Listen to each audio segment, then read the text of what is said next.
Hello there, YouTube blade aficionados. This old sword back at you again.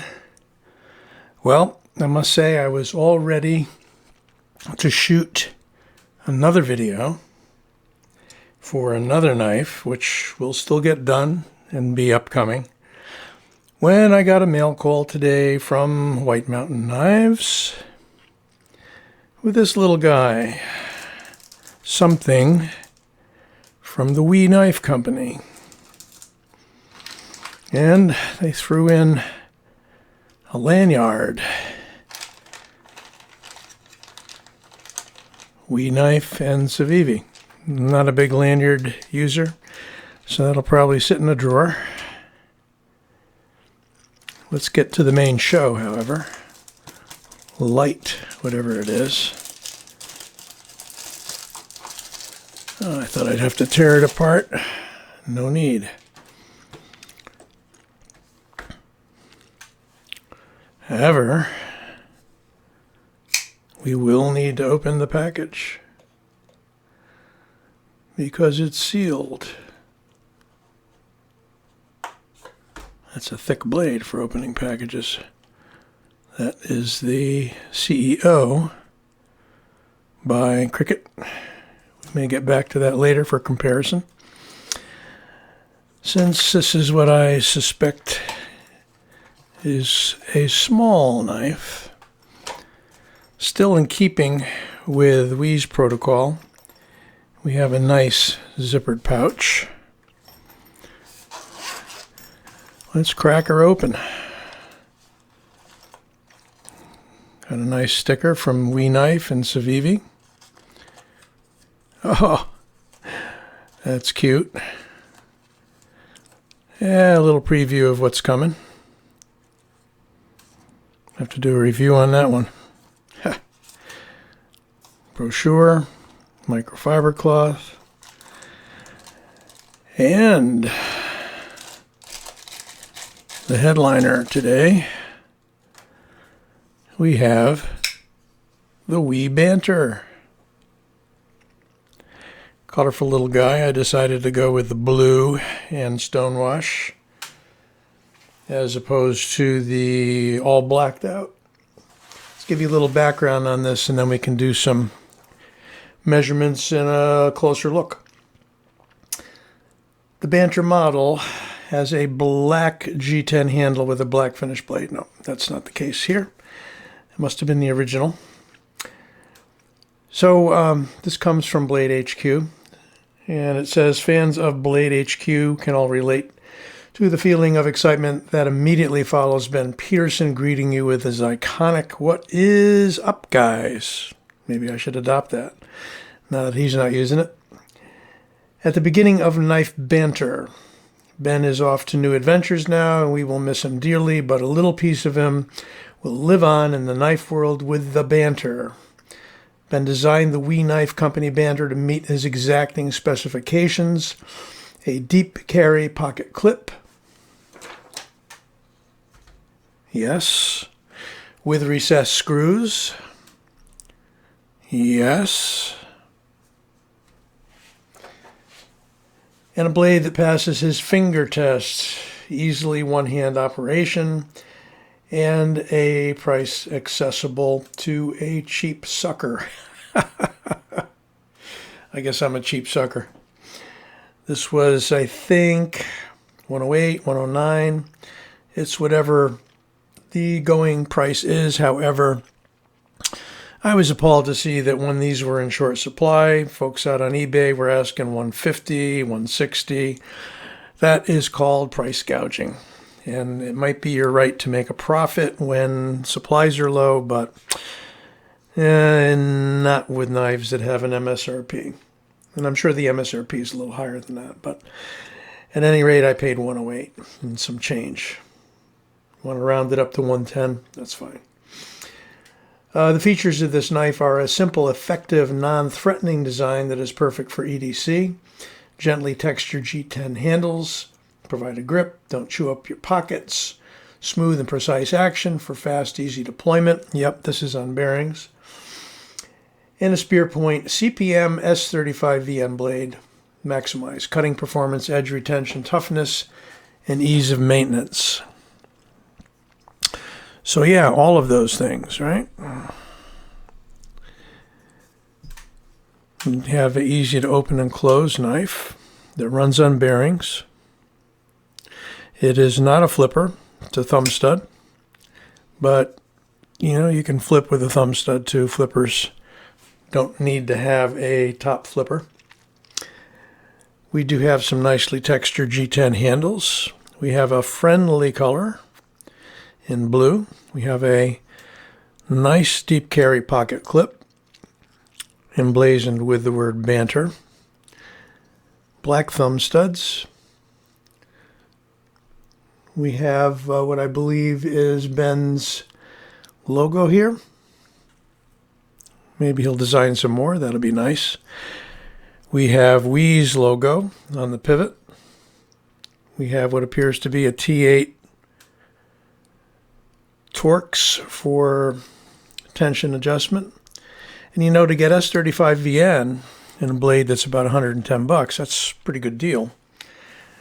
Not that S35VN is the be-all and end-all of steels these days. There are ones that are better, but better for what? What purpose? For EDC, it's hard to beat that, or S30V. It is definitely one-hand operation. It is a small knife. I don't know what the finger test is, but maybe it's that you can get almost to the end with one finger. I'm guessing that's what he is talking about. We're going to measure it up, but quick size comparison. We have the Cricut CEO here. Possibly something we'll do a future review on. CEO is going to be a longer knife. Truly more of what you would call a pen knife, because it looks like a pen.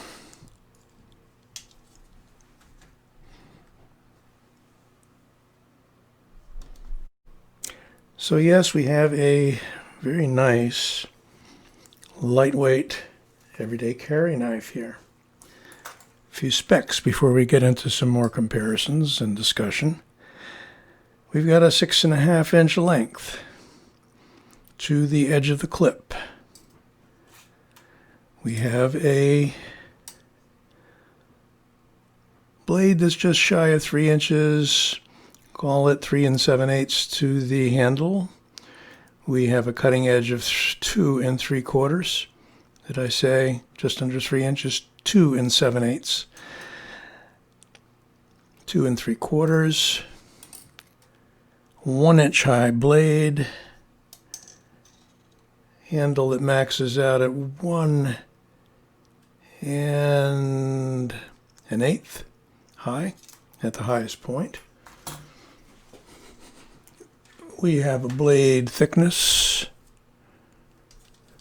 shall we, of only 2.5 millimeters,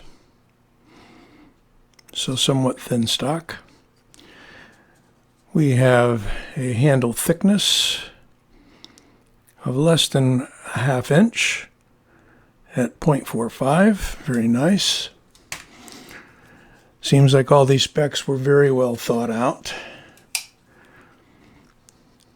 We'll get to the weight in a moment, folks. It is considerably smaller than the Freak. So the Freak's not freaking out today. It reigns supreme size-wise. We have the Rat 1. Ontario Rat 1. Also significantly larger. If we line up the pivots, you can see it there. And we have finally, in our comparison suite, the Griptilian. And if we line up the pivots there, you can see that the Griptilian is significantly larger, about inch longer blade, inch and a half longer handle maybe. So with those, we're dealing with full-size knives. Once again, if we fold it up, we can see that we have a very thin knife in the CEO, but longer. Less than half the width. So let's take a little closer look. As the description said, we have flush screws, which is a beautiful thing, as Mr. Shabazz likes to say. We're always quoting Mr. Shabazz. We even have flush pocket clip screws.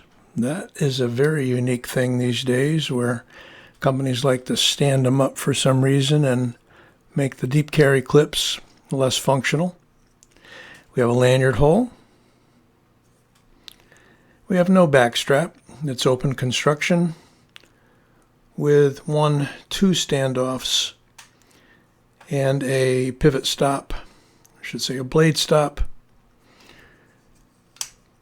We have only the embedded steel liner.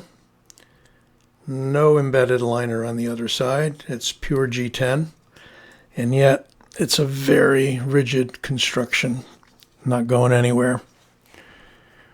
I can get 4 fingers on it just, which is nice, with a thumb on the back.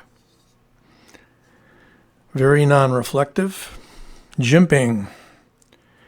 We have jimping, and it's effective. My thumb isn't sliding anywhere.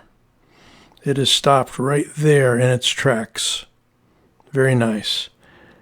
And it's really only about 1/3 of an inch of jimping. Maybe that's all you need, right? No jimping on the rest of the knife. Nothing milled into the handle. Just as it was intended. Very simple for everyday carry.